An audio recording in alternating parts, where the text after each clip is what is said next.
അപ്പോൾ UDF സർക്കാരിൻ്റെ കാലത്ത്, കഴിഞ്ഞ UDF സർക്കാരിൻ്റെ കാലത്ത് വലിയ വിവാദമായതാണ് മദ്യം. അങ്ങനെയാണ് 400-ലധികം ബാർ ഉണ്ടായിരുന്നു. കുറേ മോശപ്പെട്ട ബാറുകൾ പൂട്ടണമെന്ന് സുധീരൻ എന്ന KPC പ്രസിഡന്റ് ആവശ്യപ്പെടുകയും അങ്ങനെയാണെങ്കിൽ എല്ലാ ബാറും പൂട്ടിക്കൊള്ളാൻ 400-ലധികം ബാർ ഒന്നിച്ചടയ്ക്കാൻ ഉമ്മൻചാണ്ടി സർക്കാർ തീരുമാനിക്കുകയും ചെയ്തു. 400 അപ്പോൾ നോക്കിയപ്പോൾ എന്ത് പറ്റും, 2016 തെരഞ്ഞെടുപ്പ് വന്ന കാലത്ത് കേരളത്തിൽ 29 ബാറേ ഉള്ളൂ.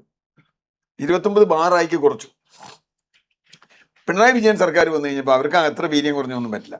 അവരെന്ത് ചെയ്തു, ബാറുകളുടെ എണ്ണം അങ്ങോട്ട് കൂട്ടി. ഇപ്പം ഏതാണ്ട് 850-860 ബാറുണ്ട്. 10 വർഷത്തിനിടയിൽ കേരളത്തിലുണ്ടായ ഏറ്റവും വലിയ വളർച്ച ഈ ബാറിന്റെ എണ്ണത്തിലാണെന്ന് പറയാം. അവർ പറയുകയും ചെയ്തു, ഞങ്ങൾ മദ്യവർജനാണ് ഞങ്ങളുടെ നയം, മദ്യം നിരോധനമല്ല. അപ്പോൾ മദ്യവർജനം എങ്ങനെ സംഭവിക്കുന്നു വെച്ചാൽ ബാറിന്റെ എണ്ണം കൂട്ടി കുറയ്ക്കും. ബാറിന്റെ എണ്ണം കൂട്ടിയെന്ന് മാത്രമല്ല, ഒരു ഘട്ടത്തിൽ അതിന്റെ സമയവും കൂട്ടി. ഇത് 8 മണി വരെയുള്ളത് 10 ആക്കി, 10-12 ആക്കി. പിന്നെ ടൂറിസ്റ്റ് മേഖലയാണ് നിങ്ങൾക്ക് രാവിലെ 3 മണി വരെ ആവാം. പിന്നെ കുറച്ച് പൈസ അടച്ചാലാവാം. പിന്നെ IT മേഖലയിലാവാം. അങ്ങനെ പരമാവധി അത് വ്യാപിപ്പിക്കുക. എന്നിട്ട് പിന്നെ അതിന് പറഞ്ഞൊരു ന്യായമുള്ളത്, ഇതില്ലെങ്കിൽ മയക്കുമരുന്ന് കൂടുതൽ വരുന്നത്. പക്ഷെ ഇപ്പം നമ്മൾ കണ്ടത് മയക്കുമരുന്ന് മദ്യത്തിന്റെ പോലെ തന്നെ വ്യാപകമായി സുലഭമായി ലഭിക്കുന്നു എന്നുള്ളതാണ്. അവരെ സംബന്ധിച്ചിടത്തോളം പോളിസി പൈസ മേടിക്കുക എന്നുള്ളത്.